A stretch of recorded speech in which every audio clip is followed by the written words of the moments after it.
Alright, magandang hapon na ho sa lahat natin ng mga viewers Luzon, Visayas at Mindanao all over the world.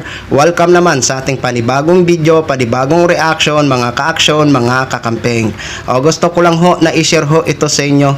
Alam ko ho na napanood nyo na ito, pero gusto ko lang ho magbigay ako ng aking sariling opinion. At atin ho ito himay-himayin o basag-basagin itong Diyos ko po. Hindi na ho nahiya ito si Banat Bay. Talagang kinapalan niya na ho talaga ang kanyang mukha. Ito nga ho si Jiggy Bara, mga ka-action. Nagkalat ho ng kapiknyusan sa social media. Pero hindi niya ho kaya paninindigan. Kaya binura ho ang nasabing post. Siguro nung nabasa niya ang naging babala ni dating Senador Antonio Trillanes sa kanya, abay nagkukumahog ho sa takot para burahin ang kanyang fake news na pinagkalat sa social media. Sabi ko nga, nai-imagine ko ang mukha ni Jiggy Bara, siguro hindi na ma-drawing sa takot nang mabasa niya siguro ang naging babala sa kanya ni dating Senador Antonio Trillanes. Kasi sinagot ho ni dating Senador Antonio Trillanes ang kanyang post doon sa page ni Trillanes. Gishare ho ang kanyang post. Abay nung nabasa siguro niya na binabalaan siya na i-take down ang kanyang post, dahil kung hindi, kasama siya sa susunod na kakasuhan. So ito nga, mga ka-action, bago ho niya binura ang nasabing post, marami na ho ang nakapanood o nakasave. Kaya ito ho, panoorin at pakinggan ho muna natin ito. Kasi may sagot ho sila ni Banat Bay kung bakit binura. Ang galing-galing ho mag-advise ni Banat Bay. Talagang kinapalanan ni Banat Bay ang kanyang pagmumukha. Ito mga ka-action, panoorin ho muna natin ito si Jiggy Bara. Nabasa niyo na ba yung post ni Attorney Baligon? May nag-text sa kanya na inooperan ng 10 million ng bawat isa sa 18 ex-marine o 18 bride marine, o tinatawag ng mga ulupong na 18 kargador daw. Tangina niya. At di umano ay ito ay si Trillanes. A few moments later.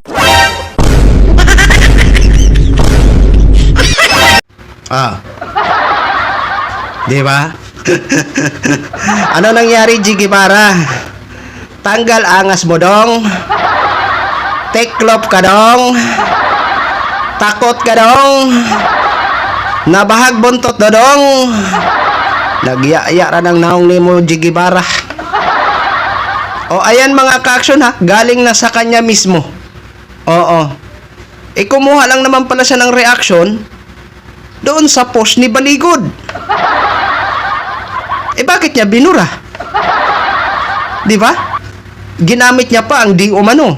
Ibig sabihin hindi ho siya sugurado. Di ba? Nag-react lang siya sa post ni Baligod. Bakit niya ho binura? Pwede mo naman sabihin, halimbawa kung ipatawag ka, post naman ho yun ni Baligod. Nag-react lang ho ako. At sabi ko rin, di umano. Di ba? Bakit niya ho ginbura, mga ka-action? Na ganun pa man, nag-base lang sa post ni Baligod.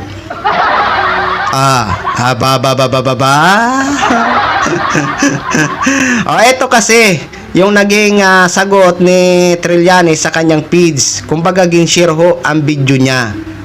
Ayan ho. Ayan. Isa pa to. I-take down mo yung kapiknyusan mo. Sino ba naman ang hindi matakot dyan? Pinapaalala lang sa'yo. Simple lang ang gawin mo. Burahin ang post mo. Pag hindi mo binura, talagang kakasuhan ka ni Trillanes. Hindi ka natatakot sa mga Duterte yan. Ikaw pa kaya na simo-simo? Diba? Kaya no choice siya, burahin niya na lang talaga. Diba? Ngayon, ito naman. Naghingi siya ng payo kay Banat Bay. Kung bakit niya binura daw ang kanyang post. Ito naman ang paliwanag ng adviser niya na si Banat Bay na piling magaling na hindi naman magaling. O eto, panoorin at pakinggan ho muna natin. So yun mga braderos, so sige, sasagot na ako bakit ko nga ba binura yung video na yan. At isa sa mga nagpayo sa akin ay si Banat Bay. So bakit nga ba natin binura yung Bay? Kasi ganito yan, tayo po ay hindi naman mga ordinaryo na vlogger. Tayo ay parte ng SMNI, tayo ay mga profesional na anchor din ng SMNI. So bilang isang profesional, dapat lagi mong hihingin ang panig ng kabila. Hindi pa pwedeng iisang opinion lang ang ibibigay mo. Yan ang lagi namin paulit-ulit. Kasi iba, lagi sinasabi, bakit kayo nag-i-interview ng ibang panig?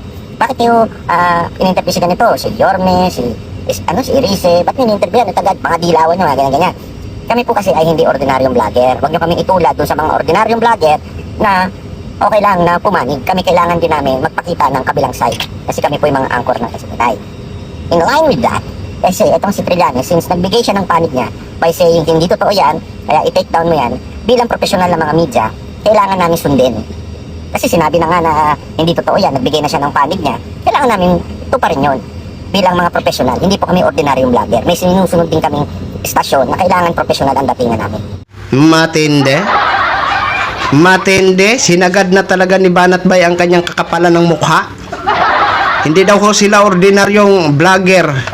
Professional vlogger daw ho sila dahil sila daw ay angkor ng SMNI. Professional media daw ho sila. Kaya daw ho binura dahil sumagot na daw si Trillanes.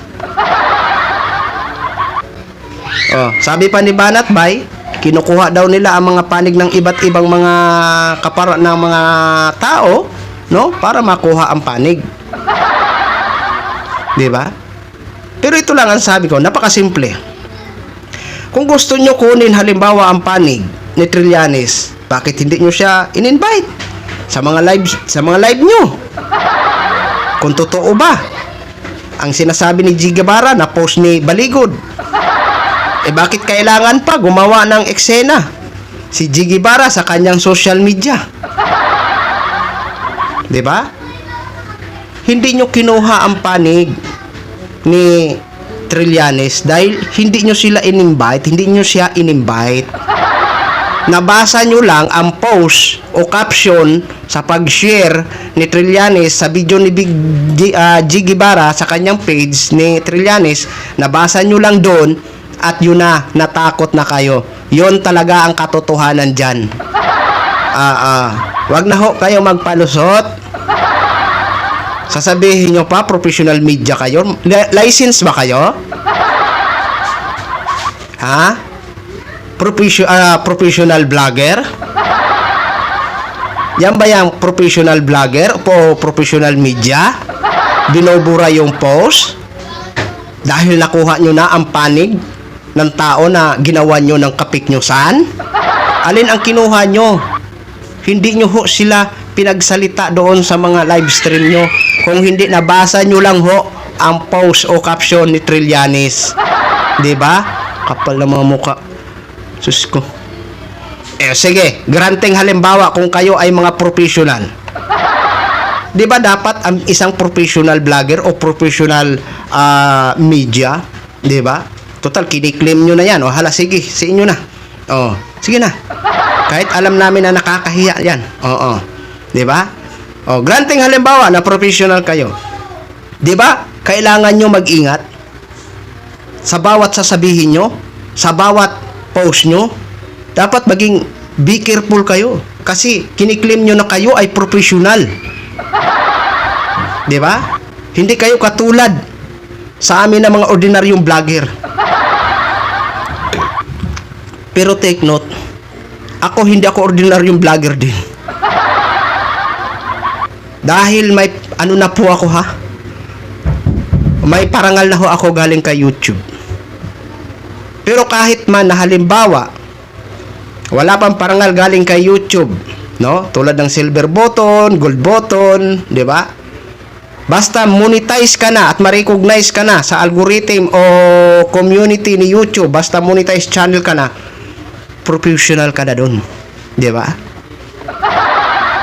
Hindi na masabi ordinaryong vlogger. Ang mga ordinaryong vlogger, yung mga hindi pa monetize, Banat Bay.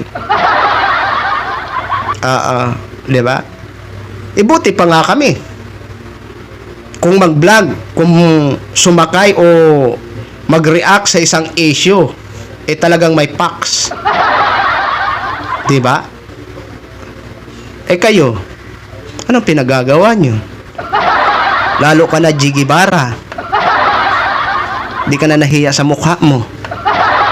Gagawa-gawa ka ng fake news. Sa laki mo na yan, hindi mo kaya paninindigan. Doon ka naman nag-base sa post ni Baligod. Bakit ka takot na takot? Yun lang ho, mga ka-action, mga kakamping no, share ko lang ho sa inyo yan. Maraming salamat ho sa ating mga viewers, Luzon, Visayas at Mindanao all over the world. Ako po, ang inyong lingkod, si The Action Man. Have a good day, everyone!